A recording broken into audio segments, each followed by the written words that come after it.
എന്താടേ നിനക്ക് തിരിച്ചില്ലാണെന്ന് തോന്നുന്നുണ്ടോ? കെട്ടിവെച്ച് തരുന്ന നീയൊക്കെ ഒരാണാണോടാ? നിന്നെ കെട്ടിവച്ചിരിക്കുന്നത് പേടിച്ചിട്ടൊന്നുമില്ല. ഒരിക്കലും നീ രക്ഷപ്പെടാൻ പാടില്ല. കാരണം നിനക്കുള്ള യഥാർത്ഥ അവകാശം ഞാനല്ല. നമ്മൾ തമ്മിൽ ചില പഴയ കണക്കുകൾ ബാക്കിയുണ്ട്. തൽക്കാലം അതവിടെ നിൽക്കട്ടെ. ദേ ഇപ്പൊ എനിക്ക് ആവശ്യം കുറച്ച് കാശാ. അത് എന്റെ ശത്രുവായ നിന്റെ കാശാകുമ്പോൾ വളരെ സന്തോഷം. അങ്ങനെ ഇപ്പൊ നിന്റെ ഒരു മോഹവും നടക്കത്തില്ല അനിരുദ്ധ. നീ കരുതിയിരുന്നോ ഇതോടുകൂടി നിന്റെ അവസാനോ?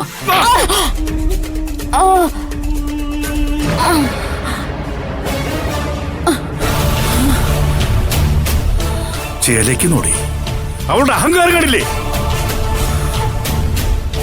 നിന്റെ കാശ് നിന്റെ കയ്യിൽ നിന്ന് തന്നെ വാങ്ങാൻ എനിക്ക് അറിയാൻ ഗായത്രി. ഞാൻ അതിനുള്ള ഏർപ്പാടൊക്കെ ചെയ്തിട്ടുണ്ട്. പെട്ടെന്ന് കോടീശ്വരിയായപ്പോ നിനക്കും നിന്റെ മക്കൾക്കും അഹങ്കാരം കൂടിയല്ലേ? ഞാനേ അത് തീർന്നു തരാം.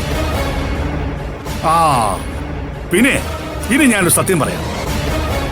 നിന്റെ മകളില്ലേ ഭാനു, അവളെ ഞാനാണ് തട്ടിക്കൊണ്ടുപോയെന്ന് സംശയം വേണ്ട. ഞാൻ അവളെ കണ്ടിട്ടില്ല. അവൾ എവിടെയാണെന്ന് അറിയത്തുമില്ല. അനിരുദ്ധ, എനിക്കറിയാം നീ തന്നെ എന്റെ മോളെ തട്ടിക്കൊണ്ടുപോയത്. സത്യം പറ, എന്റെ മോളെ നീ എന്താ ചെയ്തത്? നോക്ക്, എന്റെ മോക്ക് എന്തെങ്കിലും സംഭവിച്ച അനിരുദ്ധ നീ പിന്നെ ജീവനോട് ഉണ്ടാവില്ല. നീയും നിന്റെ മക്കളും കാരണം എന്റെ മോളുടെ ജീവിതം പോയി, എന്റെ നിലനിൽപ്പും പോയി. ഇന്ന് ഞാൻ ആർക്കും വേണ്ടാത്ത ഒരു സാധാരണക്കാരനാ. അതുകൊണ്ട് മരിക്കാൻ എനിക്ക് ഒട്ടും പേടിയില്ല.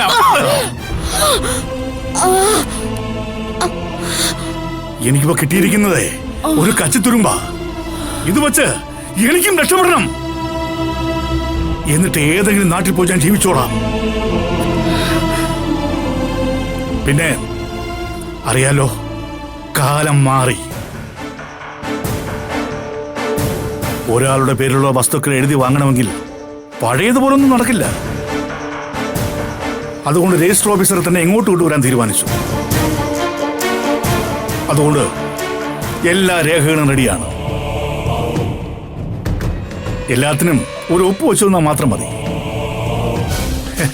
അപ്പോഴേക്കും വേണ്ടപ്പെട്ടവരും രജിസ്ട്രാറും ഒക്കെ ഇങ്ങ് എത്തിക്കോളും. എന്താ?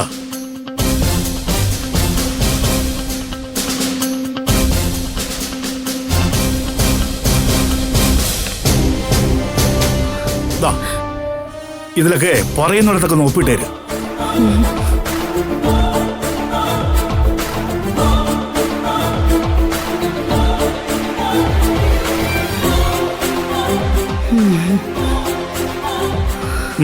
കെട്ടഴിച്ചു കൊടുക്കൂ.